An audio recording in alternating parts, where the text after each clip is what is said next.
uma medida para tomar a conduta correndo, assim, 180%, tá com mal-estar. Eu acho que deixa observando por enquanto. E aí quando ela acalmar um pouquinho, eu vou lá olhar de novo.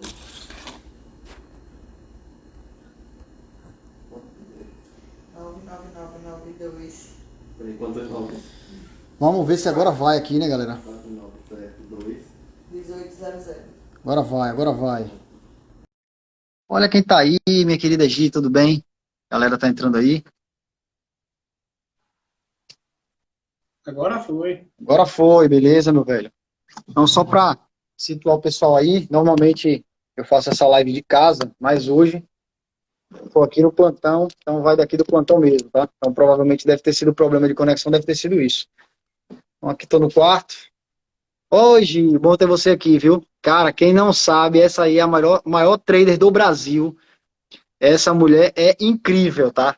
Incrível. Assim, um grande orgulho de ter uma mulher no meio tão masculino quanto é o mercado financeiro, né? E eu tenho o prazer de ser amigo dessa figura incrível, Gi.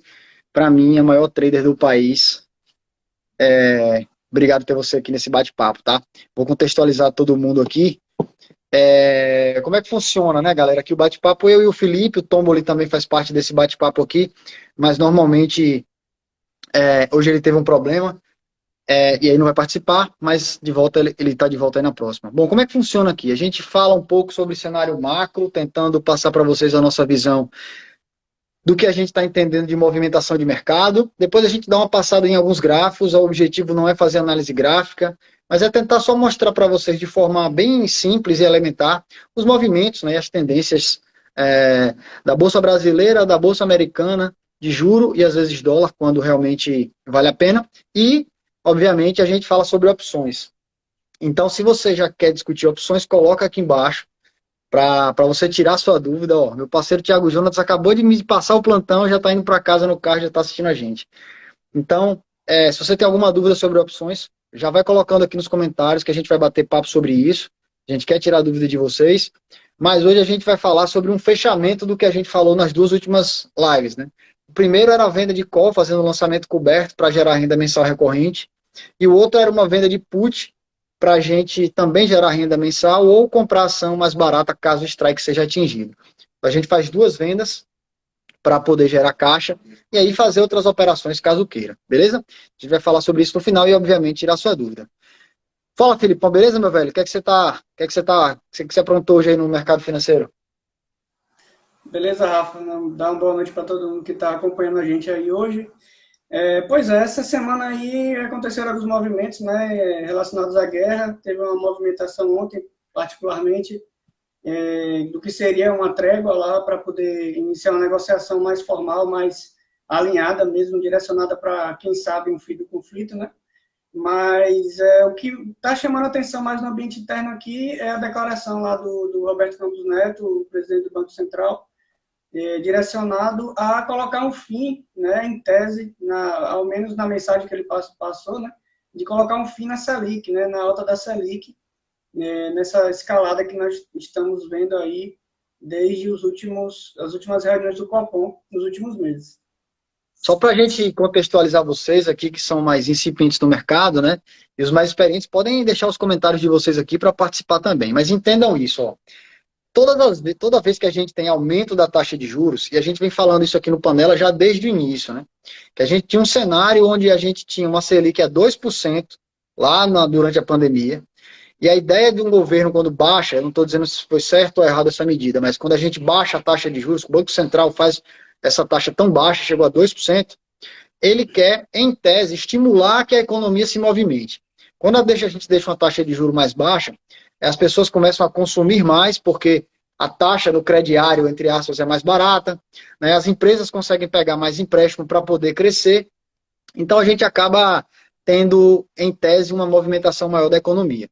À medida que essa movimentação da economia acontece, o consumo aumenta e, como a gente não estava produzindo, né, a cadeia produtiva estava muito comprometida, tendo em vista a questão do coronavírus, houve um desbalanço de oferta e consumo e a inflação subiu demais. A gente já falou isso aqui várias vezes nas nossas lives aqui. O remédio para inflação alta é aumento da taxa de juros. E o Brasil saiu na frente, basicamente, de todos os emergentes, mas não só dos emergentes, né, Felipe? Mas eu acho que de todo mundo, subindo bem as taxas de juros. E quando a gente aumenta muito a taxa de juros, aí o Brasil fica mais atrativo para um movimento especulativo que a gente chama de carry trade. A gente já falou isso aqui algumas vezes. Então, o gringo começa a jogar dinheiro no Brasil. Então, existe uma entrada, uma enxurrada de dólar no Brasil. Nesse período, já tem algumas semanas nesse movimento. E esse dólar entrando aqui no Brasil, por conta da taxa de juros que está mais alta, acaba derrubando o preço do dólar. E aí a gente viu o dólar sair de 5,50 para 4,70. Não sei nem. Fechou hoje aqui a 4,79. Então, essa movimentação de queda do dólar tem a ver com o aumento da taxa de juros. Juro mais alto, o gringo entende que aqui é bom investir e joga dinheiro aqui dentro. Com isso, o dólar entra, o dólar tende a cair o preço no Brasil. E aí, parte desse dinheiro do Brasil, do gringo que entrou aqui, não foi só para a renda fixa, né, que está extremamente atrativa, mas também foi para as ações. E aí a Bolsa Brasileira, que estava em patamares muito descontados, acabou disparando para cima. E aí o que é que o Felipe comentou, que eu acho que é importante demais para nortear isso aqui para a gente. Qual foi o setor, coloquem aqui embaixo, vocês, qual foi o setor que vocês acham que mais apanhou durante essa queda da Bolsa? A Bolsa teve uma queda importante, né? Caiu muito, mas teve um setor particularmente, coloquem aqui embaixo, qual setor vocês acham que foi, que apanhou mais durante esse aumento da taxa de juros, tá? E aí a gente vai tentar chegar à conclusão por que esse setor, teoricamente, é o que tem maior simetria para subir e por que ele está subindo hoje. Felipe? Vamos ver se a galera comenta aí. Rafa, é importante o pessoal ter uma noção também de que quando a taxa de juros, né, de qualquer país é uma faca de dois gumes, né? E para uma economia emergente como a brasileira, ela aumentando os juros, ela oferece um melhor prêmio, né, para poder o investidor estrangeiro entrar aqui, porém, ela provoca ao mesmo tempo um aumento de todas as taxas relacionadas a comércio, a financiamento, a capitalização das empresas, né? Então, a gente só consegue observar esse cenário de taxas de juros de 2 dígitos, né, num presente, em países emergentes realmente como o Brasil e como outros correlacionados, né? O caso da Rússia agora, que teve que aumentar por conta da guerra, né? Então, sempre que a gente observa países que têm problemas estruturais, a gente vai ver taxas de juros altas, né?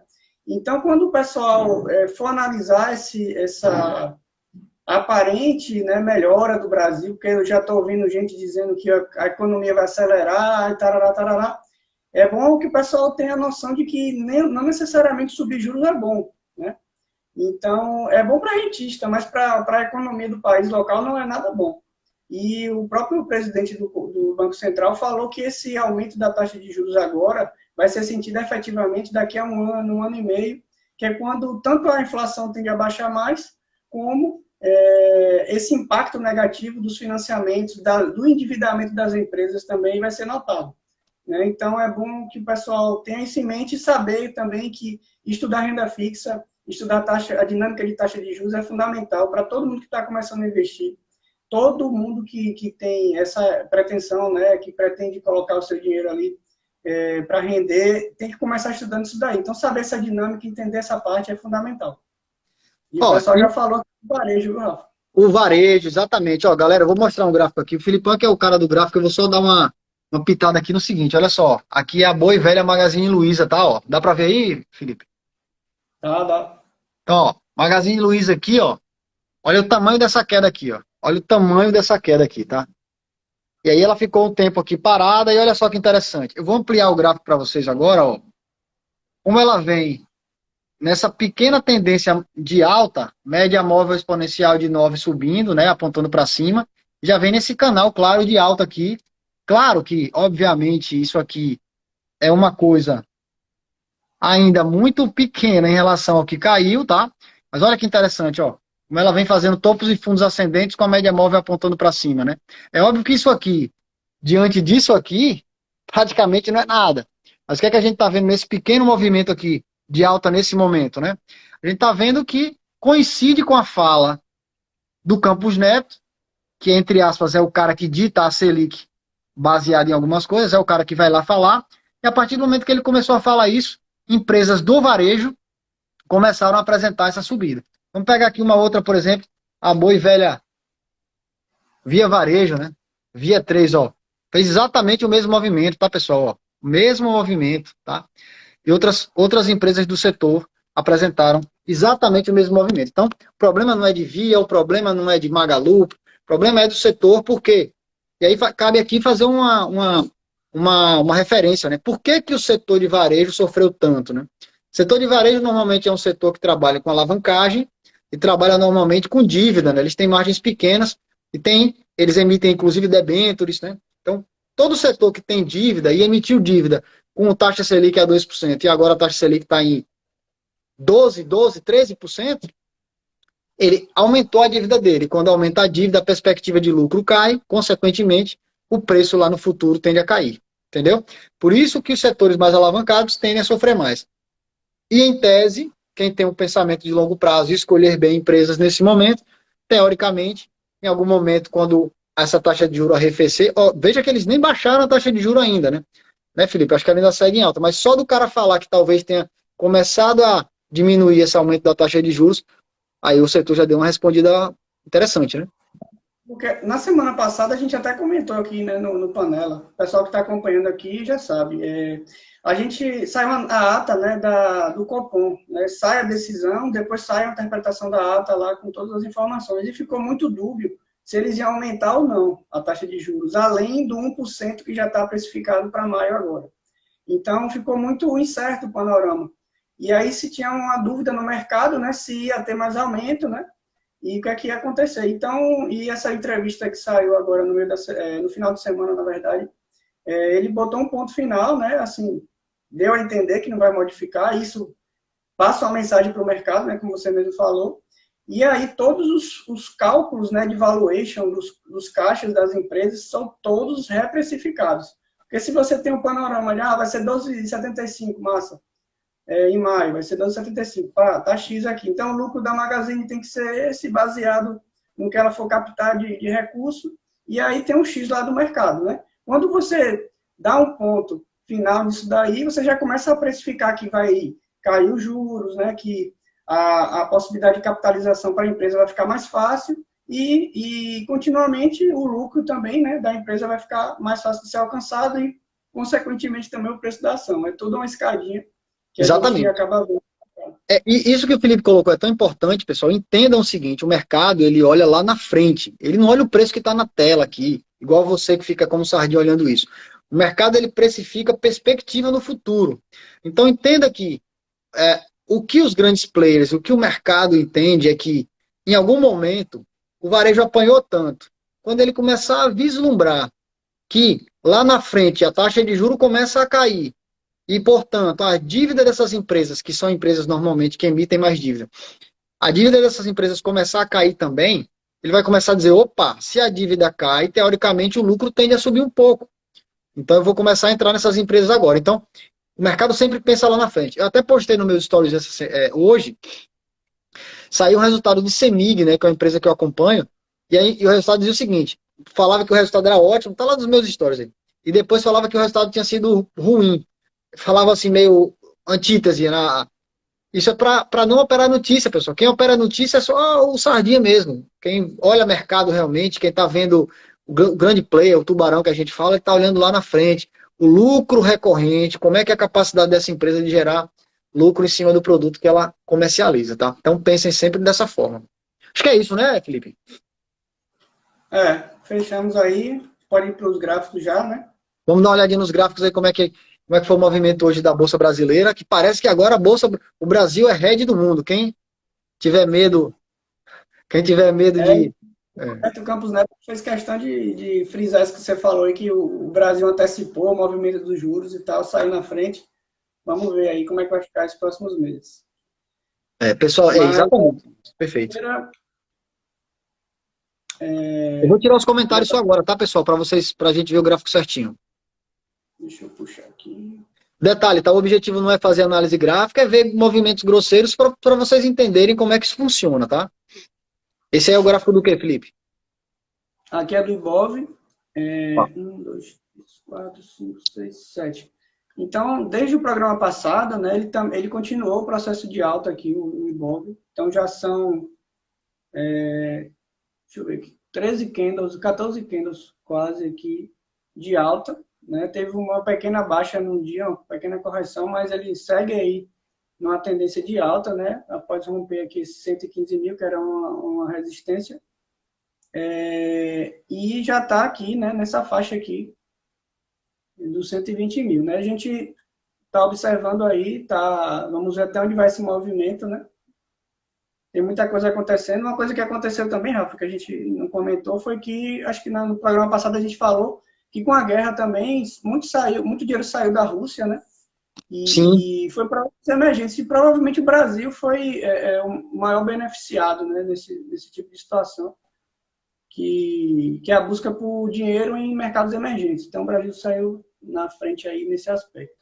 Então está aqui uma retomada muito interessante, aqui desde o fundo já é uma alta de quase 20% aqui, 19%, né? Um movimento forte do Ibov aí, e está nessa tendência, continua nessa tendência aqui.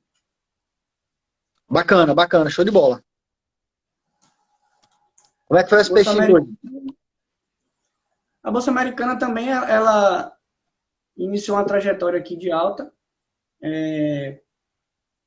muito também por conta da possibilidade. Na verdade, a gente falou na semana passada, né, que parece que o gatilho de tudo foi a declaração do Fed, né, a decisão do Fed, mesmo com guerra, mesmo com inflação, parece que o mercado se voltou para o Fed para poder tomar uma definição, né, porque até então ele brigava aqui nessa faixa aqui, dos 4.100 no SPX, né, que é uma resistência interessante, e logo após a decisão do Fed, que foi mais ou menos aqui nessa faixa, ele retomou, ele começou um processo de alta, saiu da linha de tendência de baixa, né? O pessoal pode analisar aqui que desde o topo aqui no final do ano, né, ele só fazia cair e interrompeu esse processo aqui. Então a gente pode até tirar essa linha aqui, pessoal, para ficar bem didático aqui, eu vou tirar a linha de tendência de baixa, ó, tá vendo? Que estava, e já tem uma linha aqui voltada para alta para testar novamente esse topo aqui. E hoje também foi, ele ensaiou uma queda, né? Mas ele terminou com um candle bonito aqui. Negou. Um martelo para queda. Então eu acho que ainda vai ter um processo de alta aqui, pelo menos até esse topo aqui, para ser testado. E Rafa, só para mostrar o Nasdaq também aqui, eu estava lembrando que há 15 dias atrás a gente comentava aqui no Panela que é um gráfico bem parecido com o SPX. Mas a gente mencionou aqui, mais ou menos nessa fase aqui, ó, nesses dias aqui, que a gente estava retomando também a entrada nos ativos. Eu e Tomba, a gente comentou isso aqui no Panela 15 dias atrás. Então, foi não é dica, né? Logo que a gente não dá dica aqui, mas a gente sempre está falando o que a gente está fazendo no mercado, né? E é importante o pessoal saber também, Rafa, que assim, na época eu via muito comentário, passando muito medo pro pessoal, ó, tome cuidado, né? Tenha medo, se preocupe e tal. E a gente fazia uma análise aqui mais, lógico que no início da guerra a gente sempre esperava para ver até onde o movimento ia. E a gente começou a observar que o mercado estava acalmando mais e que dava mais oportunidade para os investidores começarem a olhar melhor para os investimentos de renda variável, né? Como é no caso aqui da Nasdaq. Então a gente falou 15 dias atrás, né? O pessoal que acompanha aqui a gente já vê esse tipo de comentário aqui. A gente sempre está falando o que a gente está fazendo na nossa carteira. Então, é muito importante o pessoal saber isso também. Quando tiver um noticiário muito pesado, passando aquele medo, é bom o pessoal começar a analisar e ver de modo mais frio, né, o que é que está acontecendo no mercado realmente. Vou mostrar aqui os juros também. Pode mostrar, pode mostrar.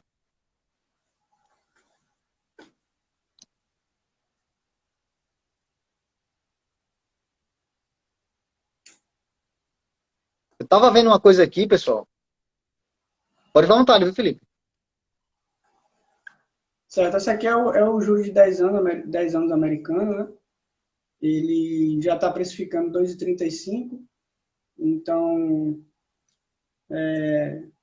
está na escalada normal dele, né? Baseada na decisão do Fed aí de aumentar juros até o final do ano em 2,7, né? Então, até 2,7, na verdade, a expectativa do mercado. Então, ele está se alinhando.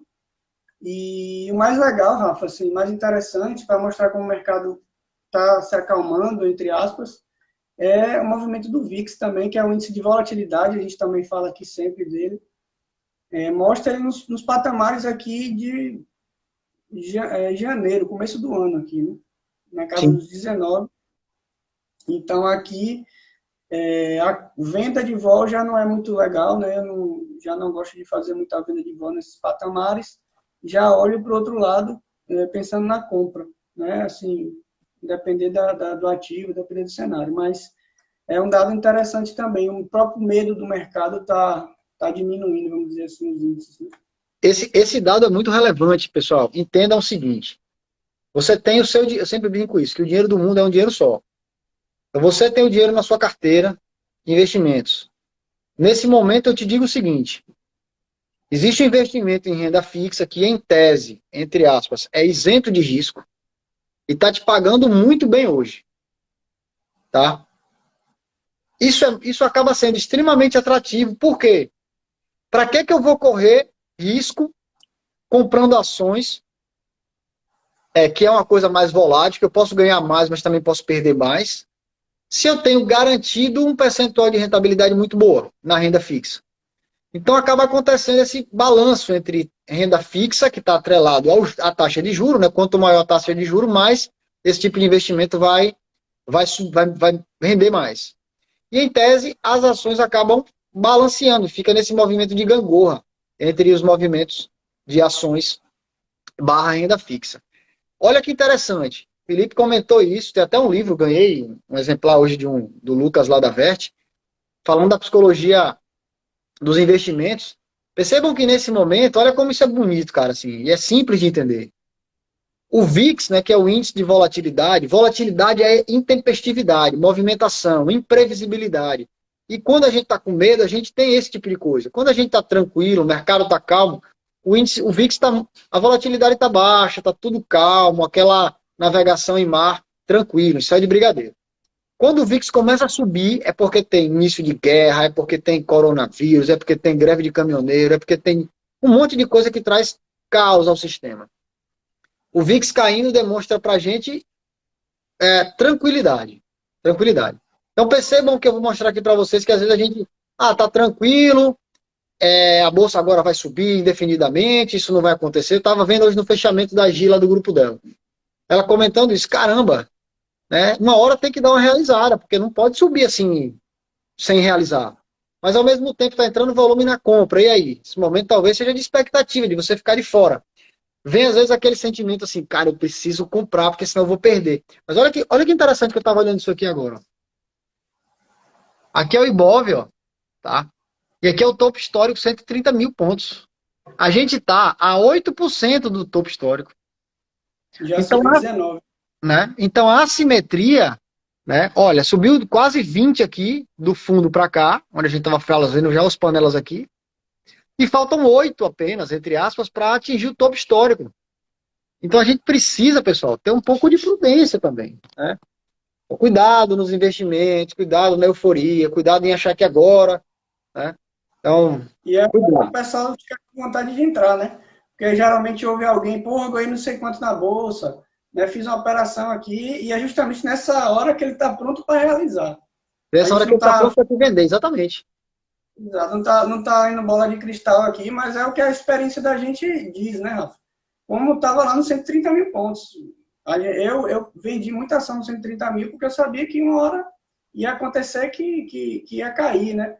E assim, essa dinâmica que você falou em relação à renda fixa e renda variável, Rafa, é interessante o pessoal saber também que a renda fixa lá fora e aqui no Brasil é bem diferente, né? Aqui a gente tem muito esse peso. Lógico que lá fora você tem, quando você aumenta a taxa de juros, todo mundo recalcula também os valores, mas o mercado, vamos dizer assim, ele já está mais acostumado com a exposição à renda variável do que aqui no Brasil, que é um país historicamente voltado para a renda fixa. A gente analisa youtubers, né, o pessoal, os influencers todos que estão chegando aí para ensinar e para passar conteúdo relacionado à Bolsa, mas o nosso país ainda é um país de renda fixa, né?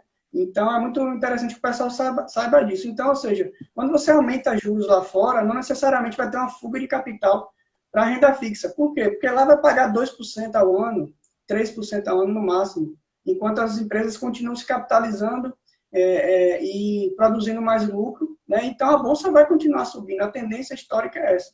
Ao contrário do Brasil, que sempre tem um desconto, por quê? Porque a taxa aqui é 10%, é 9%, às vezes é 12%, como está agora. Então é importante que o pessoal faça esse balanço. O momento agora, para mim, era, na verdade, como você mostrou no gráfico, era muito bom e eu avisei, não avisei, né, mas fiz questão de alertar o pessoal que me segue lá. Olha, pessoal, estamos com um dólar muito bom e estamos com o SPX a 10% do que estava no começo do ano. Então, agora já não está tanto, já teve uma alta considerável. Então, é bom que o pessoal sempre analise, sempre veja esses patamares aí de valores para poder tomar as melhores decisões quando a gente fala de investimento, né? Exatamente, exatamente. E você agora que tem sua dúvida de opções, acho que é isso, né, galera? Vamos falar de opções agora, contextualizando tudo que a gente está falando. Então, entenda o seguinte, a gente falou de um panorama macro, a gente deu uma olhada nos gráficos e está percebendo que as coisas ainda estão em tendência de alta, tem muito papel atrasado, tem muito papel que ficou para trás, e a gente normalmente discute opções aqui com vocês. Se vocês tiverem alguma dúvida relacionada a opções, podem já ir colocando aqui nos comentários que a gente vai debater a dúvida de vocês. Mas a gente fez algumas... no penúltimo painel a gente falou sobre venda coberta, né, que seria a venda de call, né, que foi a operação que eu comecei, que o Tomboli começou, o Felipe também. Depois a gente falou de venda de put, né, das vendas de put. E aí o colega sugeriu uma venda de put, colocou uma venda de put em BRF, não foi isso? O BRFS3. Então, a nossa ideia hoje, pessoal, eu estou com ela já aqui aberta, a nossa ideia aqui hoje é dar uma olhada nessa operação que a gente montou, né, na semana passada. Na verdade, a gente nem montou, né, a gente botou mais aqui para dar uma olhada, mas eu acabei que nem coloquei aqui no upload. E a gente quer trazer para vocês um conjunto de operações, que é juntando essas duas operações que a gente já acabou de montar, que é a venda de uma call, tá? E a venda de uma put, para remunerar capital e fazer dinheiro com o mercado de opções. Beleza? Eu vou mostrar para vocês aqui. Tem algum papel que você está de olho aí, Felipe? Não, Rafa, agora não. Hoje eu fiz um lançamento coberto em BR Malls. Eu vi que você postou. Eu achei que ela está num movimento interessante ali de testar uma resistência, né? Ela teve uma subida também considerável nos últimos dias. E ela é uma ação que tem muita vol sempre, então você consegue pegar ótimos prêmios nela. Então, para mim, encaixou, e com o dia também, o tempo perfeito que eu gosto de fazer. Então, para mim, foi o ideal ali para mim. Eu vi lá que você postou. Eu vou mostrar aqui, pessoal. Eu vou mostrar aqui para vocês.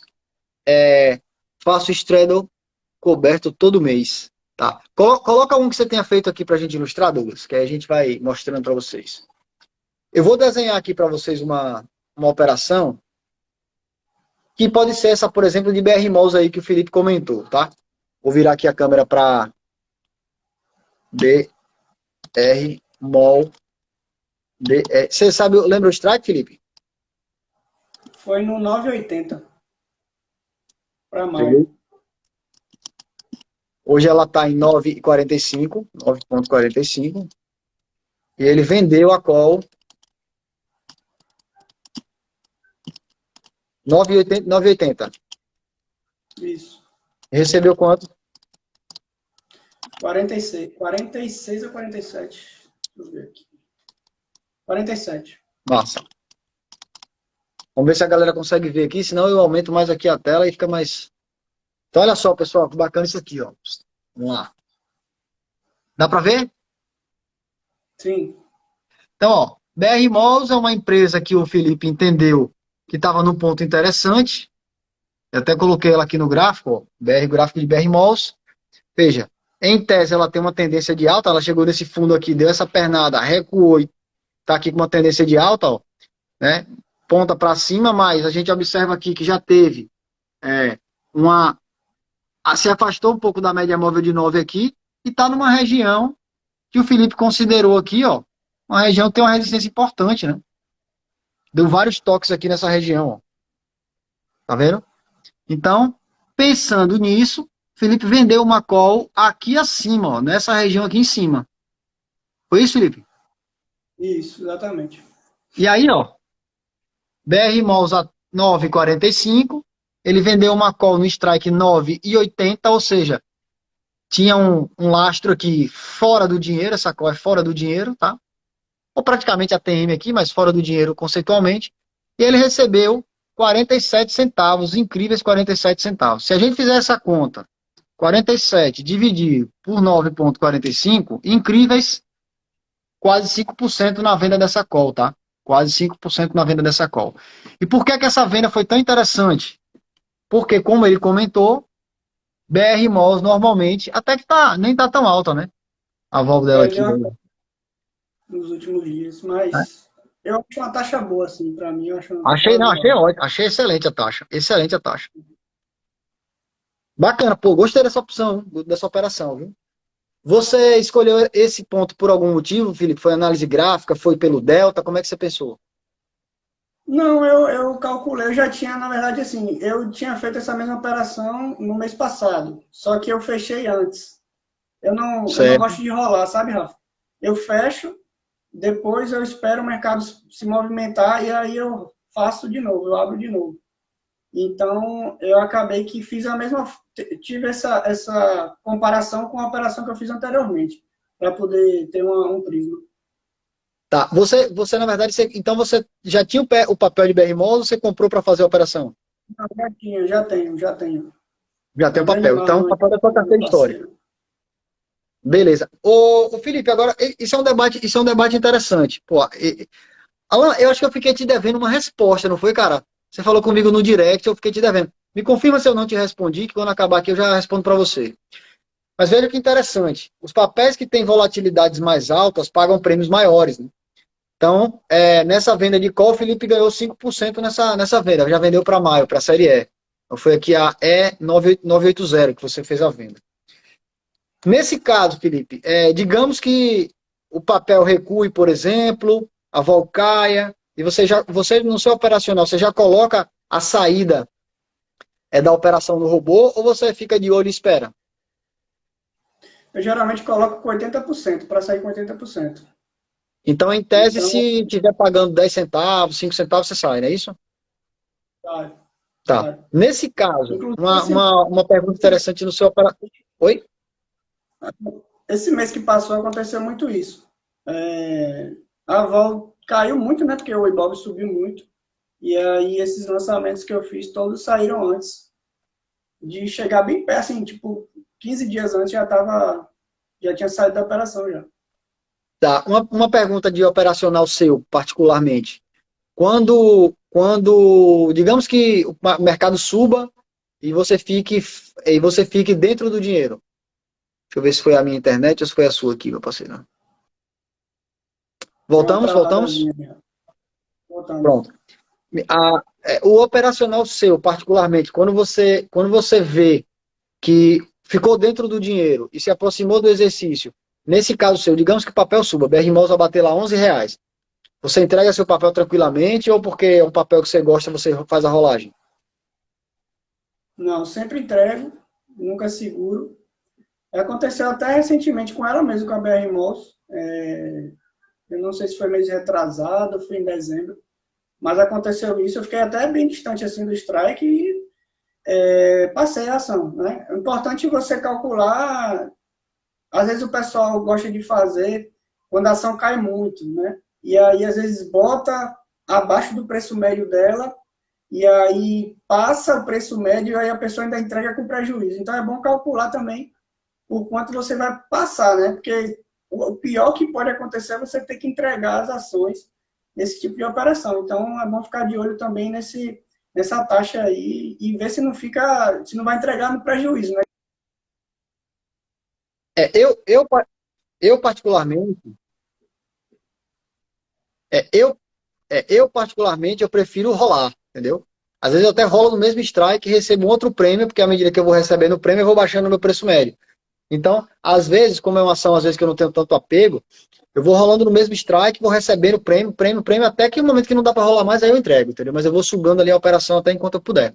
Olha, então a pergunta do Marlon aqui, meu parceiro Marlon perguntou o seguinte: se você for exercido, aí você vende a put para você voltar para a operação ou você simplesmente pega a grana e faz outra coisa?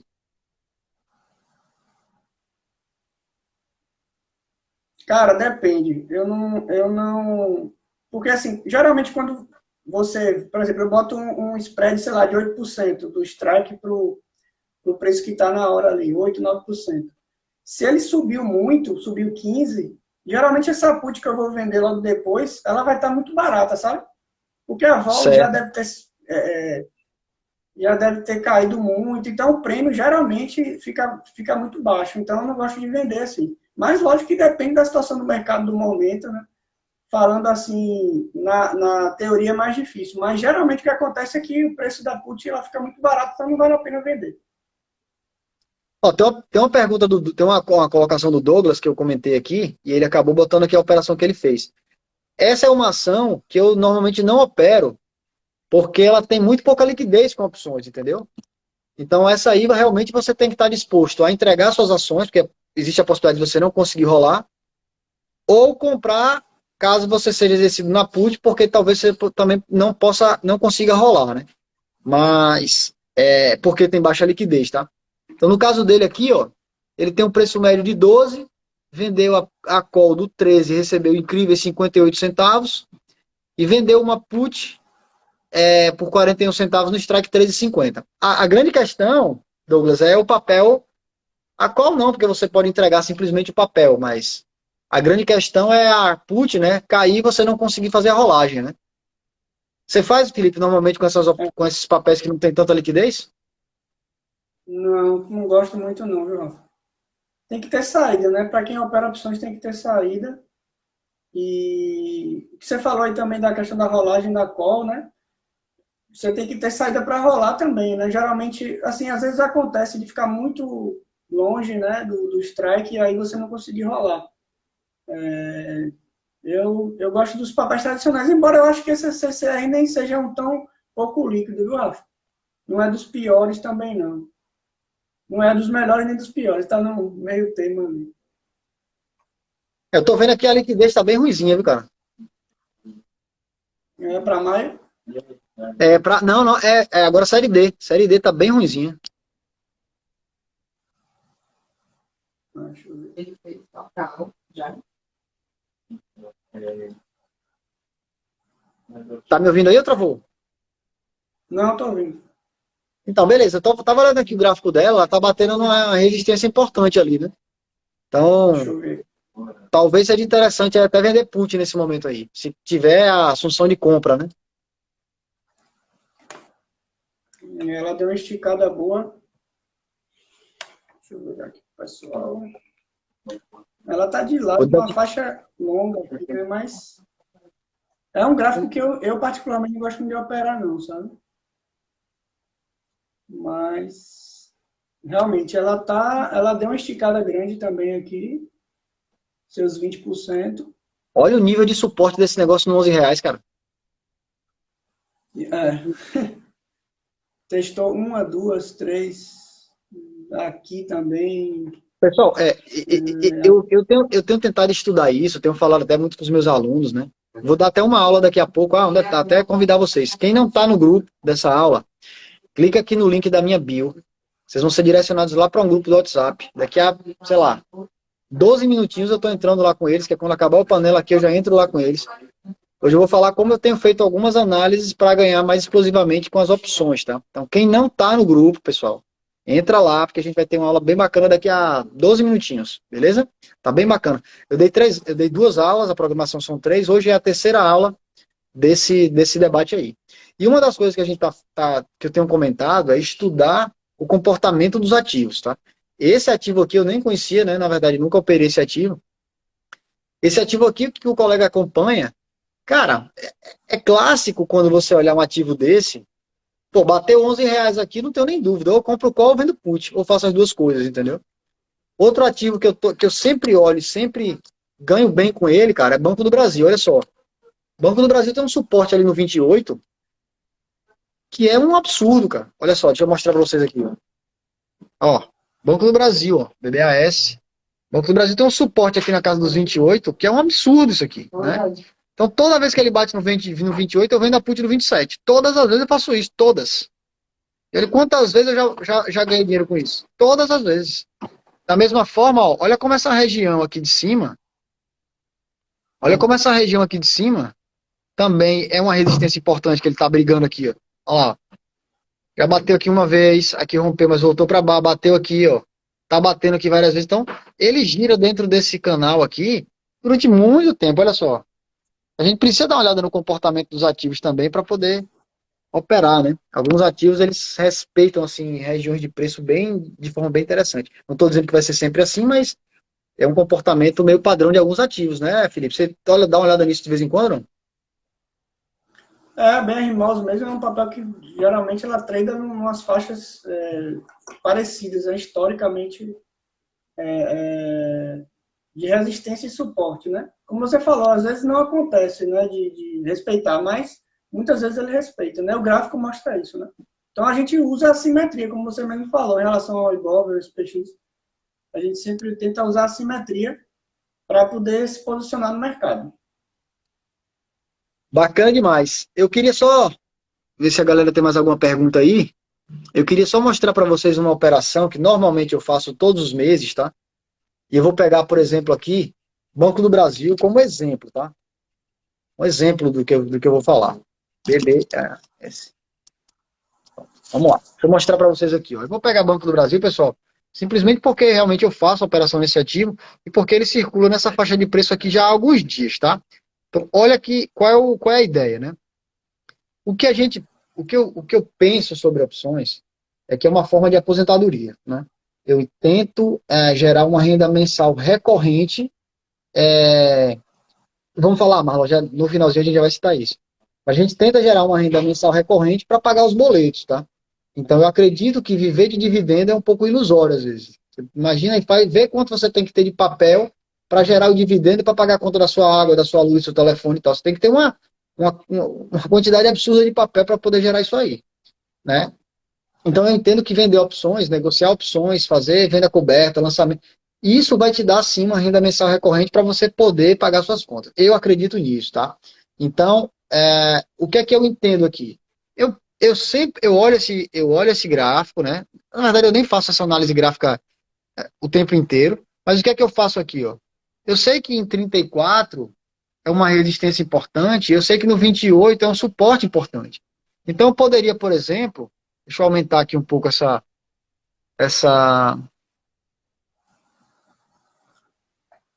Cadê você? Aqui. Pronto. Então, ó, eu poderia, por exemplo, aqui chegar na série. Dá para ver, Filipão?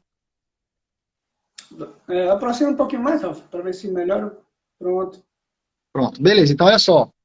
Vamos pensar aqui no delta 30, que normalmente é o que eu faço, tá? Delta 30, ó.